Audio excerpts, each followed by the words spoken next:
Guillaume Kigbafori Soro est-il devenu l'étoffe rouge que le Sahel agite devant le taureau Alassane Dramane Ouattara? En tout cas, l'ancien chef rebelle ivoirien condamné à mort à Abidjan est accueilli à bras ouverts au Niger, puis au Burkina Faso. Hospitalité, défiance ou règlement de compte des régimes militaires de transition vis-à-vis de la Côte d'Ivoire, pourvoyeuse de troupes de la CEDEAO pour attaquer le Niger.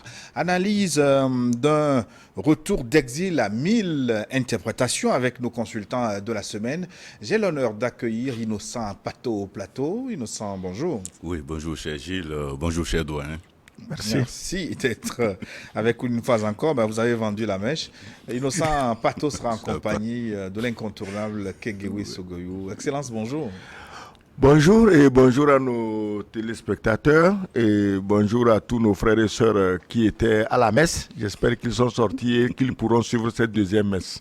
Ils n'attendent même pas le début de la messe pour envoyer les quêtes. Ah bon? C'est l'exemple de Amadou Bakayoko qui nous a déjà écrit. Il nous écrit du Mali depuis Djelibougou. Ah bon? Bonjour, merci beaucoup New World TV pour tout ce que vous nous faites pour l'Afrique.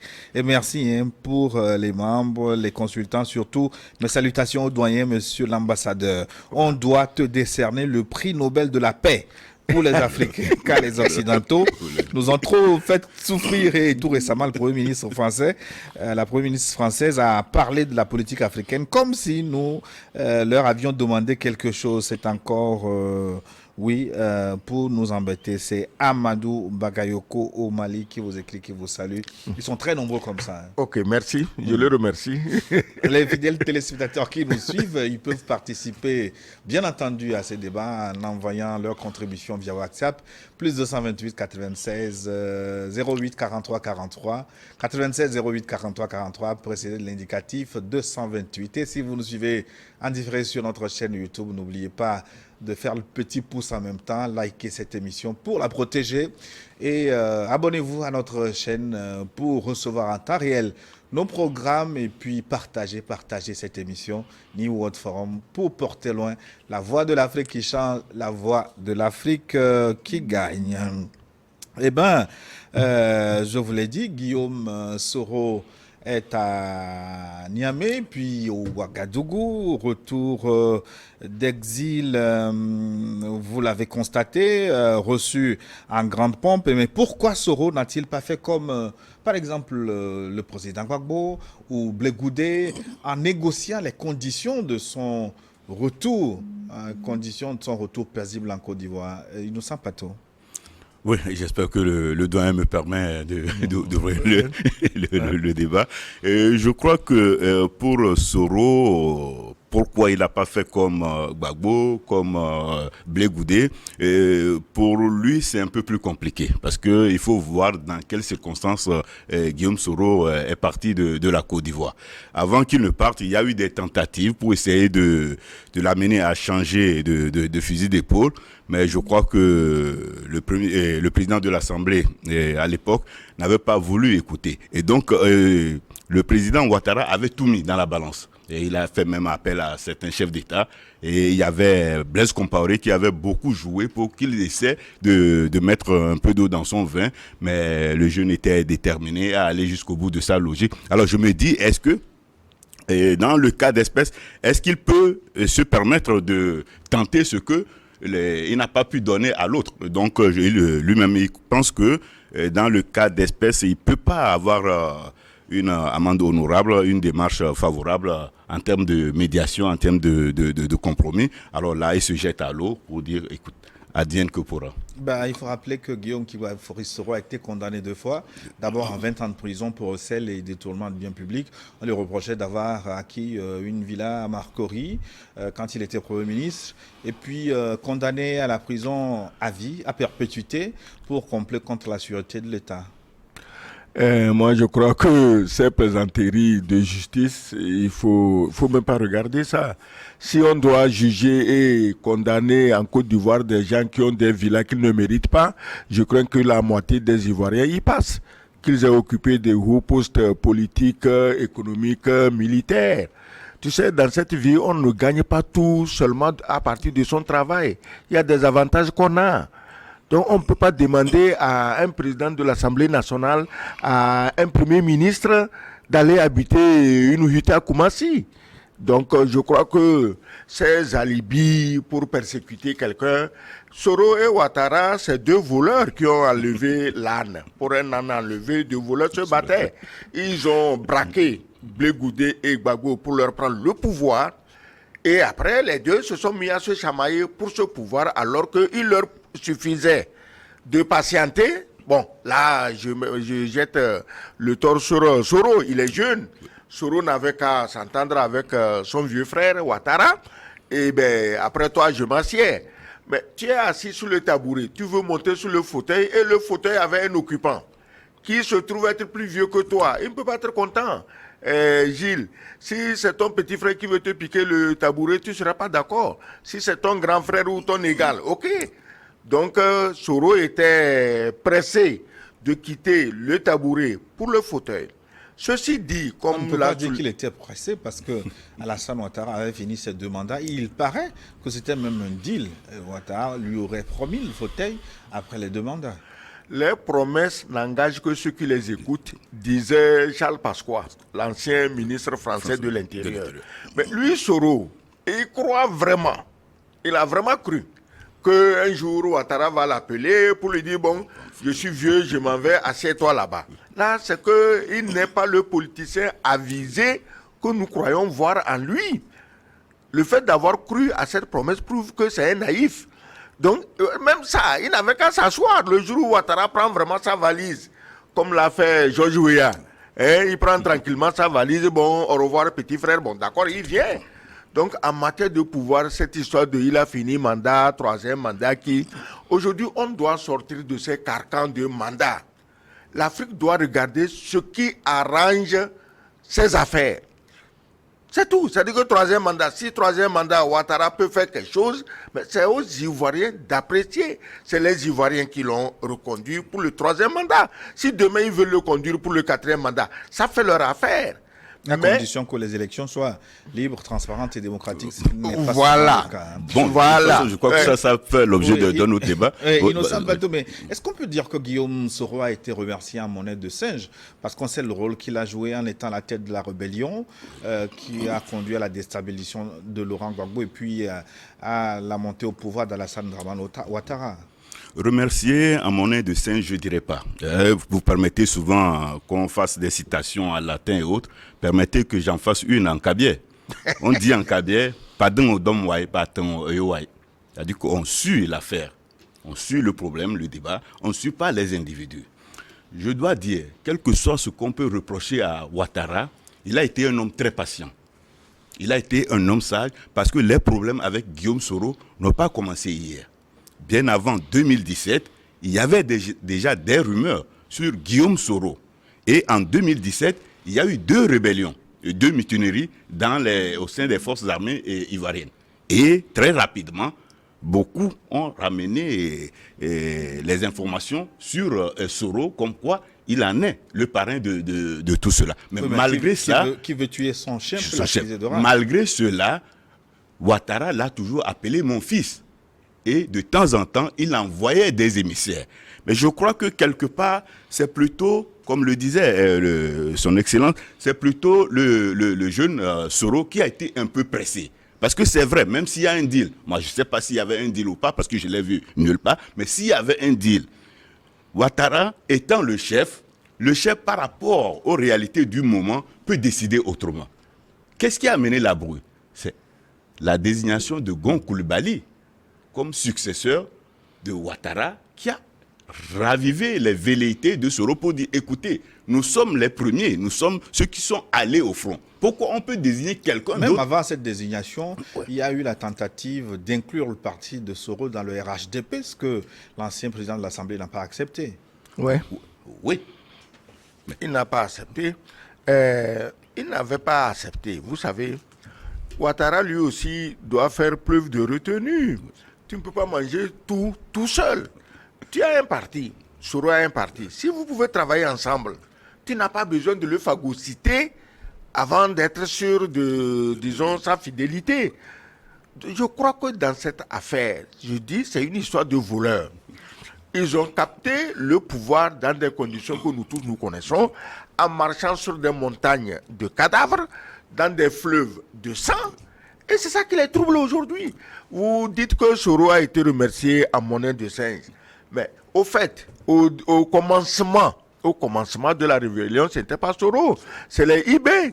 C'est les Watao, c'est eux qui étaient à Ouaga et Soro est arrivé. C'est eux qui ont pris Soro. Sauf si je me trompe, il y aura des gens qui vont démentir ça. Ils ont fait de Soro le porte-parole. Voilà. Les Ivoiriens nous écoutent, ils pourront. Voilà. Donc c'est eux qui ont accueilli Soro. Où est Ibé aujourd'hui? 6 pieds sous terre. Où est Watao? 6 pieds sous terre. Tu crois qu'eux, ils ont été remerciés en monnaie de quoi? En dollars ou en CFA? Donc, je crois que il y a pas. On est en politique, hein. C'est-à-dire que chacun doit calculer ce qui arrange ses affaires. C'est pas la morale, c'est pas la religion, c'est pas ceci, tu es mon frère, non. Donc, moi, je crois, pour revenir, que de la manière dont ils ont braqué le pouvoir, de la manière dont Soro, si c'est ça, il faut souligner que Soro a trahi aussi Gbagbo. Ce n'est pas parce qu'aujourd'hui il a des problèmes qu'on va oublier ça. Il a des problèmes. Nous compatissons à ces problèmes parce qu'il a trouvé plus traître que lui-même. Lui, il a trahi Gbagbo et Ouattara l'a trahi. C'est tout. C'est la politique. Il ne doit pas s'en plaindre. D'ailleurs, il ne s'en plaint même pas. Aujourd'hui, si on parle de lui ici, c'est parce qu'il a dit « je retourne au pays ». Mais justement, comme nous savons comment il est parti, Soro était retourné au pays, son avion était sur Abidjan. On lui a dit non, il ne se pose pas. L'avion a fait demi-tour pour aller sur Accra, mais naturellement, l'autre a déjà passé un coup de fil à Accra pour dire non, ne le prenez pas. Et d'Accra a commencé sa mésaventure. Il est allé à Paris. Ouattara l'a pourchassé là-bas. Naturellement, Paris, c'est chez Ouattara. Ensuite, Bruxelles. Il est allé sur Bruxelles, on l'a pourchassé. Et c'est de là qu'il est allé plus loin, je crois, jusqu'à arriver en Turquie. Alors, si aussi loin que la Turquie, on veut toujours le persécuter, on veut toujours l'attraper, mais autant revenir à la maison. Eh bien justement, l'annonce de son retour d'exil a été précédée de ce fait. Le GPS, le mouvement de Guillaume Soro, avait annoncé qu'il y avait une tentative d'exfiltration de son leader en Turquie. Ben, que s'était-il exactement passé? On ne saurait dire exactement qu'est-ce qui s'est passé, mais je crois que c'est une pratique à laquelle est habitué Guillaume Soro. Ça s'était déjà passé en Espagne, où dans un hôtel, il a fait savoir que les policiers espagnols sont venus l'arrêter, mais jusqu'à présent, on n'a pas eu confirmation ni infirmation. Mais je crois que ça relevait de la stratégie de communication, se remettre en scène et mener à bien sa stratégie qui était de regagner rapidement le continent africain. D'ailleurs, il dit, je compte mettre fin à mon exil.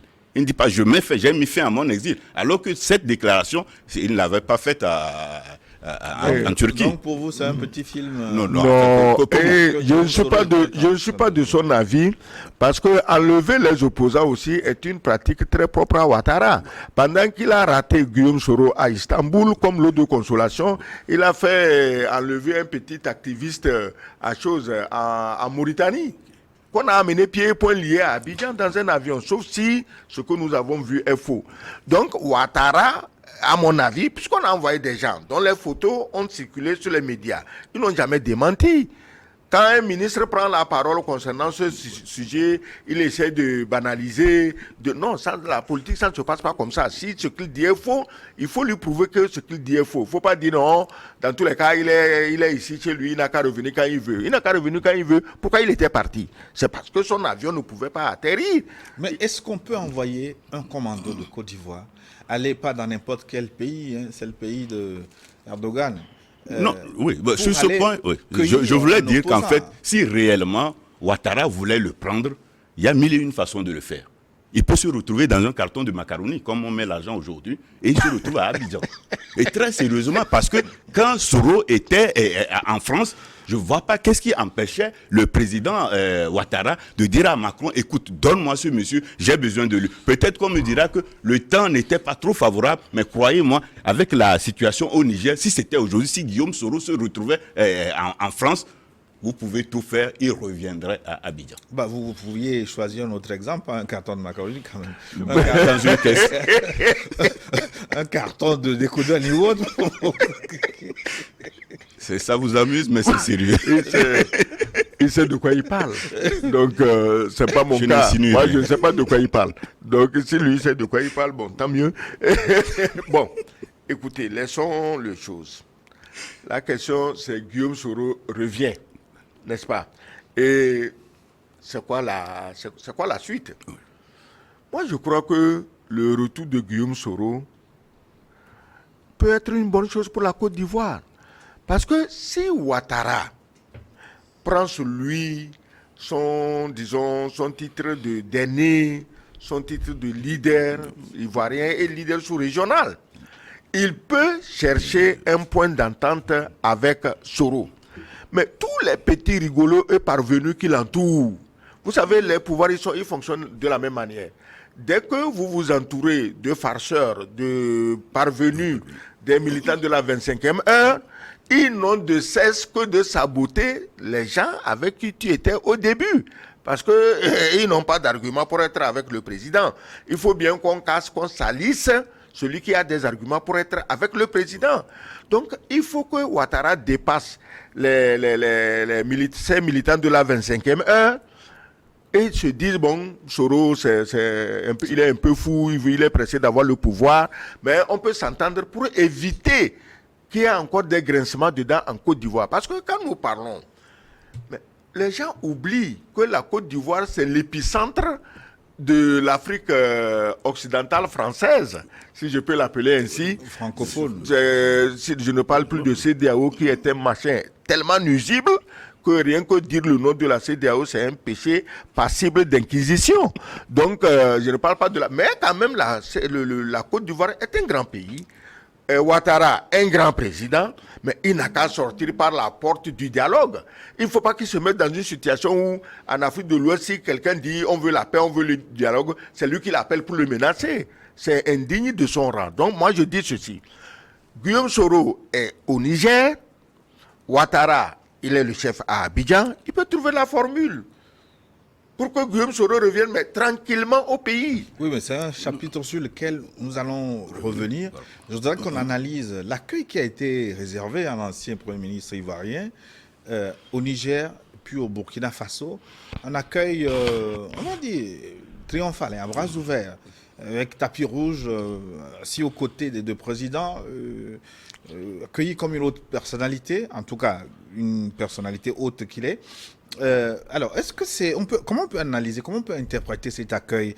Est-ce que c'est une défiance à l'égard du régime d'Abidjan, un règlement de compte, une provocation, défiance, provocation. Moi, je veux juste rester dans le schéma de la diplomatie où il y a parallélisme de forme. Parce que quand vous analysez un peu les choses, à Abidjan, on n'a jamais donné de la considération au régime actuellement en place au Niger. C'est-à-dire qu'on les traite d'une manière de sorte que, mais écoutez, et ils se disent, de toutes les façons, quelle que soit la manière dont vous nous traitez, nous sommes un régime en place, nous sommes dans un pays, nous sommes libres de recevoir qui on veut, que ça vous plaise ou pas, nous sommes libres de le faire. Et de surcroît, un gars qui vous est très très cher, que vous recherchez activement, nous lui déroulons le tapis rouge, et maintenant on verra ce que vous allez faire. Et donc c'est aussi en même temps une situation de réciprocité, mais en même temps ça a l'air de marchandage. Parce que, je l'avais dit quelque part, c'est vrai que Guillaume Soro est au Niger, mais rien ne nous dit que c'est au Niger qu'il va s'installer définitivement. Parce que quand vous voyez, le Niger est encore un peu loin de la Côte d'Ivoire, et il y a le Burkina Faso, il y a le Mali, où s'il y a des intentions, s'il y a des velléités, sont des coins les plus indiqués, où il peut rester au Niger et installer ses états-majors dans ces deux États, on ne sait jamais. Il faut dire que Ibrahim Traoré, tout comme Tiani, tout comme Goïta, ont toutes les raisons d'accueillir Guillaume Soro sur le tapis rouge, sinon même un tapis d'or. Mais pourquoi? Mais c'est Ouattara qui centralise tout ce qui conteste ces régimes. Les Boubou Sissé, au début des affaires du Mali, qui insultaient leur pays, qui parlaient de leur pays comme d'un dépotoir. D'où ils parlaient? De chez Ouattara. De la Côte d'Ivoire. Le petit de IB, le fils de Boubacar Keïta, qui a raflé tous les milliards destinés à acheter de l'armement pour l'armée malienne, mais il est accueilli comme un prince à Abidjan. Maintenant, là, il y a un autre plaisantin qui s'était proclamé président même du Mali. Oui, il y a des plaisantins. Si toi, Ouattara, tu autorises qu'on vienne humilier d'autres pays chez toi, un jour, il y aura le retour du bâton. Récemment, dans l'histoire de coup d'État au Burkina Faso, mais tous les putschistes qui ont échappé allaient où? En Côte d'Ivoire. Donc, les Burkinabés, les Nigériens, les Maliens n'ont pas pour vocation de recevoir les ennemis de leurs voisins. Mais comme leurs voisins sont devenus collectionneurs de leurs ennemis, une fois qu'ils en trouvent un ennemi de ce voisin collectionneur d'ennemis, mais ils le prennent avec tout le respect pour lui dire, mais attention, nous aussi on a ici un fer au feu contre toi. Mais je ne crois pas que ni Tiani, ni Traoré, ni Goïta ne veuillent utiliser Guillaume Soro contre Ouattara, non. Mais c'est de bonne guerre. C'est ce que semble dire votre développement. Non, Ouattara a fait tellement et continue de faire tellement de malheur à ces pays. UEMOA, c'est lui. CEDEAO, c'est lui. Aller attaquer, c'est lui. J'ai dit ici, vous vous rappelez, je l'ai dit déjà 2 fois que pendant que Ouattara peaufine des plans de déstabilisation des pays voisins, qui lui dit que ces pays voisins n'ont pas un moyen de le déstabiliser. Quand tu as plus de 500 km de frontière avec un pays, fais attention. Avec le Mali, qui a plus de 500 km, avec le Burkina, autant. Mais il poussait le vieux Tinubu, qui a 1500 km avec le Niger, d'aller attaquer. Aucune armée de la CEDEAO ne peut tenir un front de 1500 km. En Ukraine, avec la Russie, le front il doit être autour de 800-900 km. Et pourtant, c'est des puissances militaires. Il y a la Russie d'un côté et l'OTAN de l'autre. Mais le front n'est pas facile à tenir. Alors, quand tu vois ici des gens qui n'ont même pas de bicyclette pour aller au front, qui te disent qu'ils vont tenir un front de 1500 km, tu vois qu'on est dans la farce. Et cette farce, les Ivoiriens n'en ont pas tenu compte. Regarde leur frontière avec le Mali, regarde avec le Burkina. Si tu es un dirigeant intelligent et prévoyant, mais il faut éviter de leur faire des problèmes. Même si aujourd'hui ils sont les plus faibles, tu peux les piétiner, tu peux faire kidnapper leur argent à l'UEMOA, tu peux faire tout ça. Mais et plus tu le fais, plus tu les énerves contre toi. Ils gagnent quoi à énerver Burkinabés, Maliens et Nigériens contre la Côte d'Ivoire où les populations, les peuples de ces pays vivent à l'aise. La Côte d'Ivoire a été toujours le pays d'accueil. Alors pourquoi brusquement le dirigeant de ce pays devient un épouvantail pour les 3 pays? Toi seul, tu peux faire quoi contre toi? Hein? Comme dirait l'autre dans c'est quoi, Horace. Mais que vouliez-vous qu'il fît seul contre 3? Et l'autre répondit, mais qu'il mourut. Alors maintenant, il est seul contre 3. Qu'est-ce qu'il va faire? Mais tout ça, c'est un peu dangereux. Cet hébergement croisé de rebelles entre ces différents pays,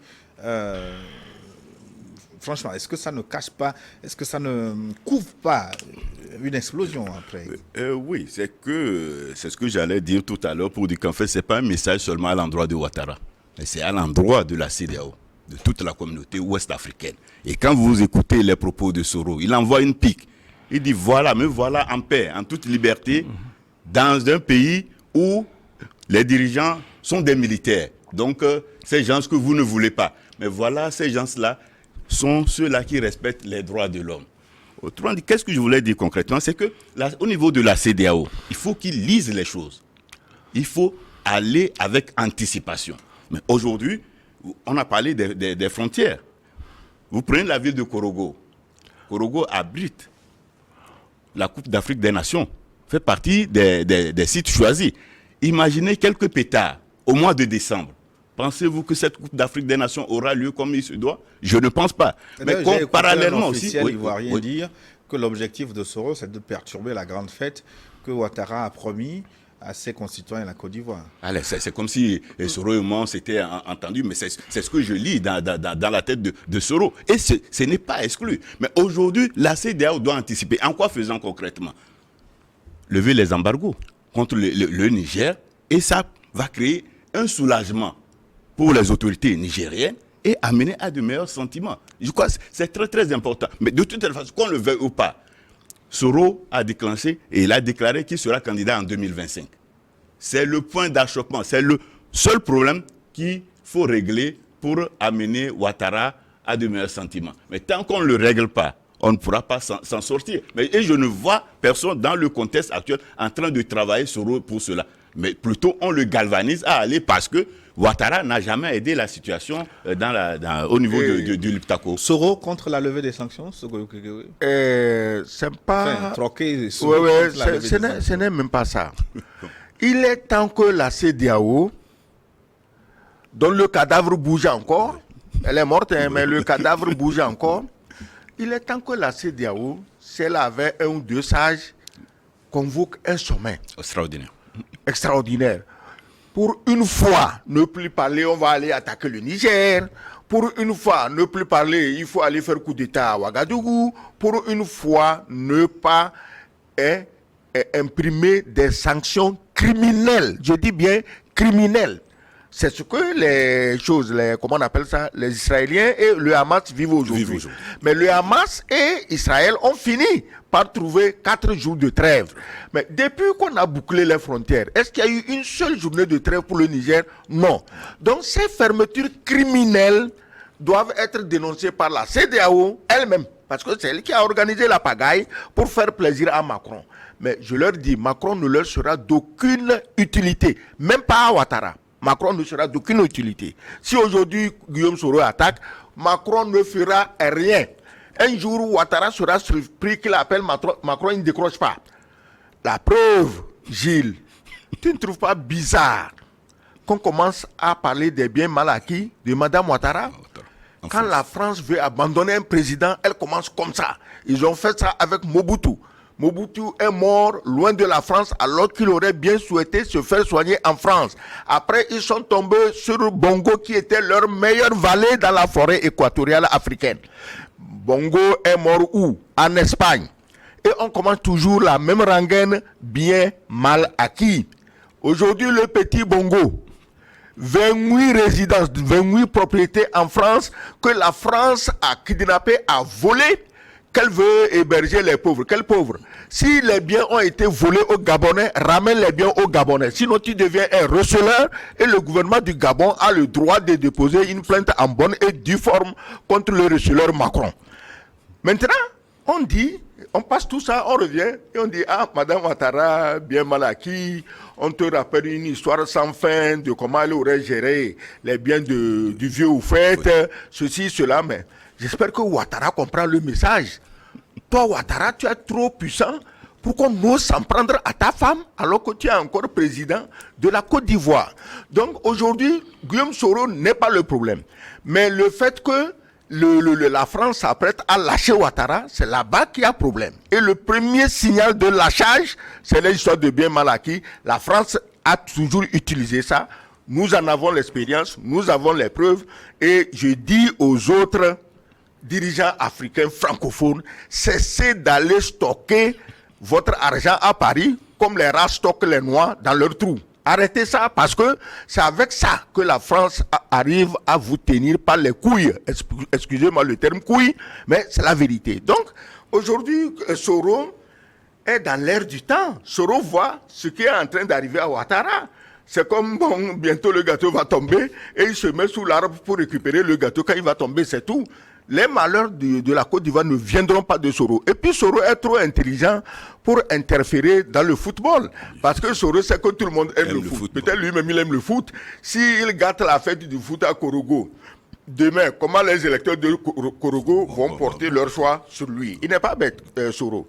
Donc, c'est pour te dire que tout ce qui arrive à Ouattara, comme il a des gens autour de lui qui passent leur temps à gueuler, à insulter là, mais ils n'ont qu'à lui dire, mais monsieur le président, si votre femme est mêlée dans des histoires de bien mal acquis en France, c'est que votre fin, elle est à 2 ou 3 minutes du point d'arrivée. C'est tout. C'est pas Soro. Je rappelle aux téléspectateurs qu'ils ont la possibilité de contribuer à ce débat en envoyant leur contribution via WhatsApp, plus 228 96 46, plus 228 96 08 43 43. Le numéro s'affichera dans la seconde partie. Nous nous ferons le plaisir de relayer vos contributions. Innocent Pato, la route de Soro finalement, va-t-elle s'arrêter au Sahel ou ira-t-elle plus loin? De toutes les façons, pour le moment, Soro est très à l'aise dans le Sahel. Tout dépendra de son programme, de son agenda. Mais je crois que s'il y a des ouvertures, Soro est un stratège et il ne manquera pas de saisir toutes les opportunités. D'ailleurs, avant de revenir sur le continent africain, il a mené certaines démarches. Quelles démarches l'ont conduit jusqu'à la Russie, un voyage dans la grande clandestinité, mais qui a suscité l'attention des services secrets français. Et oui. Il va y retourner. À propos de Russie, il a eu un passeport diplomatique malien et il a rendez-vous le 29 novembre avec Poutine, ni moins ni plus. Merci pour l'information. Merci. Ni moins ni plus. Alors, quand il est là-bas, il est avec ces 3 présidents du Sahel et il se retrouve chez Poutine, mais c'est un mauvais signe pour quelqu'un. Surtout pour quelqu'un qui avait dit que les Russes n'ont pas d'armes. Est-ce que tu comprends? Justement, c'est pour ça que certains disent qu'il y a panique à Abidjan. Non, il n'y a pas à paniquer. Je dis, ils n'ont qu'à initier une rencontre de la paix. Et récemment, je crois qu'il y a eu une rencontre ici à Lomé où on parlait de paix et de sécurité. Mais les gens, tout le monde n'a pas applaudi, alors que tout le monde devait applaudir. Donc maintenant, là, il faut remettre ça. Un sommet de la paix, ce n'est pas nécessaire que ce soit Lomé, ça peut être même à Abidjan. Mais qu'on arrive à faire venir tout le monde et que la CEDEAO cesse d'être un instrument comment on dit ça, de torture entre les mains d'un président, en l'occurrence le président de Côte d'Ivoire. Si la CEDEAO cesse ce rôle funeste, ce rôle criminel, ce rôle assassin, et rejoue son rôle, Ouattara jouera son rôle du grand patron de la CEDEAO. Il appellera tous ces jeunes autour de lui, quitte à les sermonner et à partir sur la base de la paix. Mais tant qu'en Afrique de l'Ouest, dans la CEDEAO, tous ceux qui veulent la paix sont considérés comme des traîtres, ce qui arrive aujourd'hui là, ça c'est du pipi, le caca est derrière. Non, je crois que quelque part, il y a toujours difficulté. Parce que Guillaume Soro est parti pour le fait d'avoir déclaré qu'il veut être candidat en 2020. Guillaume Soro, non, à l'époque, 2020. Okay. Guillaume Soro est revenu à quelques mois de 2025. Il dit, je suis candidat pour 2025. Et pour le président Ouattara et son entourage, le problème, c'est qu'il renonce à son intention, à son ambition d'être candidat. Ce que je ne vois pas Soro en train de faire. Et donc, une réunion pour discuter. Bon, ils vont discuter. L'autre, il dira, je suis sur ma position. Oui, et les autres... Quel droit on demanderait aux autres? Justement, d'ailleurs, oui. Nous, ce qu'on veut, on veut la paix. Absolument, oui. Parce que, je l'ai dit pour le Niger, vous ne pouvez pas déstabiliser le Niger et les autres pays vont sortir indemnes. C'est encore pire pour la Côte d'Ivoire. Tous les autres Africains que nous sommes doivent prier qu'il y ait la paix en Côte d'Ivoire. Que les dinosaures de la politique n'enclenchent pas davantage de tueries contre les pauvres civils comme ils l'ont fait en 2010-2011. Donc nous avons besoin de la paix en Côte d'Ivoire où réside toute la communauté de l'Afrique de l'Ouest. Maintenant, vraisemblablement, cette affaire d'attaque contre le Niger, cette affaire est tombée à l'eau. Mais maintenant que Soro... Elle est tombée à l'eau comment? Oui, mais bon, tout le monde sait que... Non, ben, ils ont laissé entendre vaguement qu'ils ne vont plus. Personne n'a dit officiellement. Bon, ben, je crois que de toutes les façons, ils ne reviendront pas le dire officiellement. Depuis le départ, je vous ai dit qu'il n'y aura pas d'attaque contre le Niger. J'ai chanté et rechanté ça ici 1000 fois. Ils sont incapables. Ils ne peuvent pas oser. Mais voilà que Soro Spavan dans le Sahel et prend rendez-vous en Russie. Comment faut-il interpréter tout ça? Non, si les élections approchent et il est candidat, chacun ne peut pas être candidat depuis le Sahel. Chacun tisse ses réseaux. Il ne peut pas être candidat depuis le Sahel. ça veut dire qu'il sera candidat depuis la Côte d'Ivoire. C'est pourquoi je dis il faut chercher une formule pacifique qui lui permette d'être candidat ne veut pas dire qu'on a gagné quand même. Si aujourd'hui Soro retourne en Côte d'Ivoire, il est candidat et qu'il bat Alassane Ouattara, là, ça sera la preuve qu'Alassane Ouattara n'a rien foutu, malgré son pont qui lui demandait un autre mandat. Donc, si Soro revient et le bat, là, c'est grave. Donc, il faut trouver une formule pour que l'élection soit pacifique. C'est aujourd'hui que la CEDEAO doit parler, que l'Union africaine doit parler, que l'ONU doit parler. Ils ne disent rien. Ils vont attendre les premiers crépitements d'armes. On va envoyer des orpailleurs pour soi-disant s'interposer pour faire la paix. C'est pas normal. Mais finalement, est-ce que ce n'est pas trop de tâches, trop de bagages que vous mettez sur la tête de la CEDEAO? Il y a la Côte d'Ivoire, vous oubliez sans doute le Sénégal. Hein. Vous pose là-bas aussi un autre épineux problème. Ensuite, le Sénégal a le soutien. Le Sénégal a le soutien de la France pour dégommer tout ce qui empêche la France-Afrique de continuer à régenter ce pays. C'est pourquoi on n'en parle pas. Il a Macky Sall, Sonko, tous les jours, quel cours suprême, quel cours inférieur a décidé, il est candidat, il n'est pas candidat. Sonko sera candidat, Guillaume Soro sera candidat. Autant préparer ça pacifiquement. Si Macky Sall a fait le travail qu'il faut, il peut même amener un boiteux, il va battre Sonko. Mais s'il n'a rien foutu, lui-même il est candidat, on le bat. Donc ce n'est pas la peine de forcer à obtenir autre chose. Il faut négocier. Il faut que les élections... Si les élections sont signes de guerre, mais là, il ne faut pas faire des élections. C'est pourquoi moi je vous dis toujours que vos démocraties bancales, complètement idiotes et délirantes, que les Blancs sont venus vous imposer ici, elles vont vous détruire. Parce qu'à chaque fois qu'on dit démocratie dans un pays, c'est comme si on prépare la guerre. Ce n'est pas normal. Donc vous êtes d'accord avec Tinubu qui sort le concept d'afro-démocratie? Mais Tinubu, je dirais que c'est lui qui est d'accord avec moi. Parce que ce qu'il a dit, c'est ça que je dis ici tous les jours. Je me suis dit, peut-être Tinubu m'a écouté. Voilà, Tinubu m'a écouté. L'afro-démocratie est incontournable. Parce que tant que votre démocratie tête au sein des Blancs, les Blancs mettront dans leur lait ce qui va arranger leurs affaires. Regarde tous ces petits rigolos démocratiquement élus. Quand tu ah non, il est démocratiquement élu, il ne faut pas le toucher. La France, la première, c'est qu'ils n'ont jamais été démocratiquement élus. Mais ça arrange leurs affaires. Maintenant, il faut l'afro-démocratie. Mais toi seul, comme par exemple le Togo, tu ne peux pas faire l'afro-démocratie. Il faut l'ensemble. Que la CEDEAO mette sur pied une chose de constitutionnaliste qui analyse et qui nous propose quelque chose. On ne peut pas continuer à répéter, à nonner dans nos pays des conneries que les Français ont écrites en 1791. Ça veut dire qu'on n'a rien dans la tête.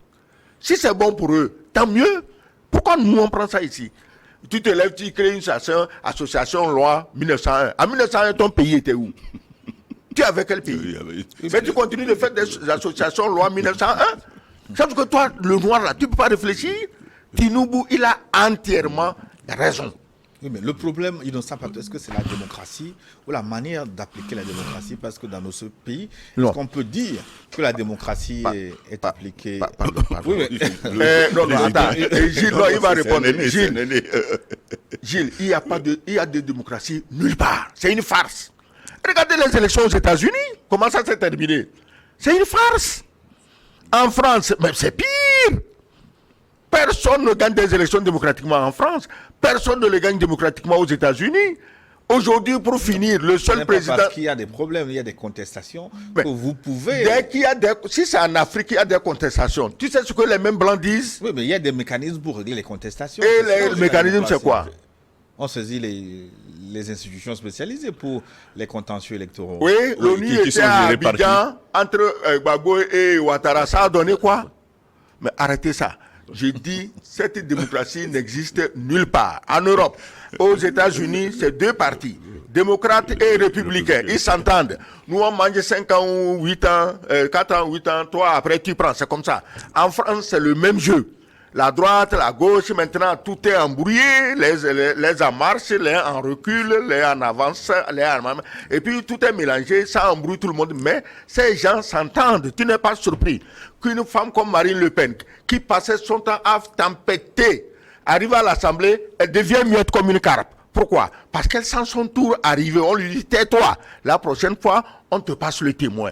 Voilà la démocratie. Pourquoi nous, en Afrique, on ne peut pas s'arranger qu'on sache quand elle parle, à qui laisse le témoin, et qu'on prépare les opinions et qu'on travaille ensemble pour que celui qui vient là réussisse. Sogoyou devient constitutionnaliste. Innocent Pato. Oui. Non, en fait, Gilles, je voulais... c'est vrai que c'est toi qui poses la question, mais je suis tenté de te reposer la question de savoir qu'est-ce que tu mets dans la démocratie. Si tu peux vraiment me définir la démocratie, est-ce que toi-même tu penses qu'elle est propre à nos pays africains? Et avant que les Blancs n'arrivent, nos sociétés, comment vivaient nos sociétés? Nous avions nos systèmes de fonctionnement, nous avons notre mode de fonctionnement, nous avions notre façon de régler les problèmes. Nous avons nos pays étaient, enfin nos localités étaient dirigées par des rois. Et nous avions des schémas de succession qui n'ont jamais été contestés. C'est avec cette histoire de démocratie que nous-mêmes nous ne maîtrisons pas que nous avons des problèmes. Aujourd'hui, on dit que si y a un problème avec quelqu'un, vous allez devant la justice. Comme s'il y a la justice, il n'y avait que des dieux là-bas. Tu vas, on te sort le procès, tu es ébahi. Tu dis, mais attends, finalement, qu'est-ce qu'il faut? Et donc, vous voyez que graduellement, nous tendons vers une situation où, au lieu de suivre la démocratie, ça sera de l'anarchie ou du poujadisme. Chacun fait ce qu'il veut. Parce que la situation décrétée, la situation en pratique, elle n'arrange personne. Personne ne la comprend, personne ne la maîtrise, à tel point que nous sommes dans un grand cafouillage. Les certains assurent que la démocratie affaiblit les États, surtout les États de l'Afrique de l'Ouest, de l'Afrique en général, ce qui a permis quand même l'introduction des phénomènes comme le terrorisme. On a des universités dans ce pays et on a beaucoup de jeunes très brillants qui étudient l'histoire. Mais on dirait que nous sommes incapables d'utiliser nos connaissances d'histoire pour nous organiser. Mais quand les Français ont fait la révolution en 1791, le peuple, machin, l'égalité, liberté, machin, ça s'est terminé comment? Avec un empereur, Napoléon. Il y avait des rois, on a coupé la tête au roi, et après on se retrouve avec un empereur. Pourquoi? Mais parce qu'ils ont vu que leur démocratie de droit débraillée là, ça ne peut pas aller loin. Napoléon est revenu maître de l'ordre. Après Napoléon, il y a des rois qui sont venus, lui, Philippe et machin, ils sont venus avant qu'avec le temps, on s'organise pour je vous ai dit, pour un meilleur partage de pouvoir. Et aujourd'hui, ça marche. Mais l'histoire nous apprend que la démocratie ne peut pas tomber du ciel. Aujourd'hui, pratiquement les présidents les mieux élus, c'est les présidents des anciens pays de l'Est. En Slovaquie, bon, il y a aussi hier en Hollande, où c'est la panique générale dans l'OTAN, la panique générale dans l'Union européenne. Ça veut dire quoi? Ça veut dire que les dirigeants qui étaient au pouvoir n'avaient jamais été démocratiquement élus. C'est des arrangements de l'État profond, comme on l'appelle, qui ont mis des gens. Et malheureusement, ce qui s'est passé en Slovaquie, s'est passé aux Pays-Bas, va se répéter dans d'autres pays européens. Et je te dis que ce sera un son funèbre pour les démocraties complètement, comment on dit ça, débiles, des démocraties débiles. C'est un chant funèbre pour ces démocraties. Donc nous les Africains, on va, Tinubu, comme il est âgé et qu'il est à la tête du plus grand pays, ça ne nous coûte rien de l'écouter et de lui demander, mais cher papa, au fait ton affaire là, elle est bonne, mais comment on l'organise? Non, en fait, disons que sur ces plateaux, une fois... Sur cette question, aujourd'hui, il est... Non, juste une phrase pour dire qu'en fait, nous avons fait une suggestion ici, sur les plateaux de New World TV, en ce sens que, par exemple, quand on prend les objectifs du millénaire pour le développement, c'est les Nations Unies qui ont mandaté un groupe d'experts d'étudier le contexte actuel et de venir avec des propositions. Et la CEDEAO, tout comme l'Union africaine, par rapport aux réalités, par rapport à ce que nous vivons, au vu de l'actualité, peut mandater certains experts. Nous avons des têtes sur le continent africain, lesquels experts viendront avec des propositions qui seront analysées et étudiées par nos chefs d'État. Mais pour conclure cette première partie, je vous donne la parole, 1 minute chacun, Comment gérer le colis Soro Soro n'est pas un colis. Le Soro, colis entre guillemets. dossier. Parce qu'il y a pas de guillemets dans la c'est maintenant la vraie question qu'on pose, comment Soro va gérer les autres colis? C'est lui qui est à l'initiative aujourd'hui. Comment il va gérer ça? Et c'est là que je dis, il faut qu'on trouve le moyen qu'il gère ça par la paix. C'est tout. En faisant des négociations. Si les autres veulent négocier, il faut être deux pour négocier. Bon, de toutes les façons, quand on va aux négociations, chacun perd quelque chose, l'autre gagne, l'autre perd, ainsi de suite. Donc, ça permettrait de toutes les façons à ce qu'on révise un peu les ambitions afin qu'on puisse tomber sur un terrain d'entente. Parce que, effectivement, comme nous l'avions dit ici, une situation de crise en Côte d'Ivoire, c'est toute la sous-région qui est embêtée. Et personne n'a besoin d'une chose pareille actuellement. Mais quand bien même la CEDEAO a désormais une force en attente pour des opérations, je doute que cette force puisse aller en Côte d'Ivoire et régler une situation conflictuelle.